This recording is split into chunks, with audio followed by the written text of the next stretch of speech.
પાલીતાણા તાલુકાના જાડિયા ગામમાં દેશી દારૂના અડ્ડા અંગેનો એક વીડિયો વાયરલ થતાં ચકચાર મચી ગઈ છે. ખુલ્લેઆમ દારૂનું વેચાણ. પ્રાથમિક માહિતી મુજબ જાડિયા ગામમાં જગા નામનો બુટલેગર બેફામ બનીને દેશી દારૂનો મોટો અડ્ડો ચલાવી રહ્યો છે. ચોંકાવનારી વાત એ છે કે આ અડ્ડો ગામની પ્રાથમિક શાળાથી માત્ર 200 મીટરના નજીવા અંતરે આવેલો છે. વીડિયોમાં દેખાઈ રહ્યું છે કે આ બુટલેગર પોલીસ કે કાયદાના ડર વગર ખુલ્લેઆમ દારૂનું વેચાણ કરી રહ્યો છે. વાયરલ થયેલા વીડિયોમાં એક મહિલા એક ગ્રાહક પાસેથી ટેક્સ્ટ ભારતીય ₹50 લઈને દારૂની એક પોટલી આપી રહી હોવાનું સ્પષ્ટપણે નજરે પડી રહ્યું છે.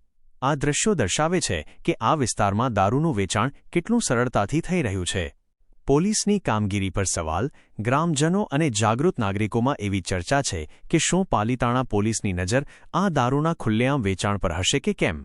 આટલી નજીક શાળા હોવા છતાં અને ખુલ્લેઆમ વેચાણ થતું હોવા છતાં બુટલેગરને છૂટો દોર કેમ મળી રહ્યો છે તે મોટો સવાલ છે. હવે જોવાનું એ રહ્યું કે વીડિયો વાયરલ થયા બાદ પાલીતાણા પોલીસ તંત્ર જાગે છે કે કેમ અને આ દારૂ વેચતી મહિલા અને મુખ્ય બુટલેગર જગા પર કાયદેસરની અને સખત કાર્યવાહી હાથ ધરે છે કે કેમ.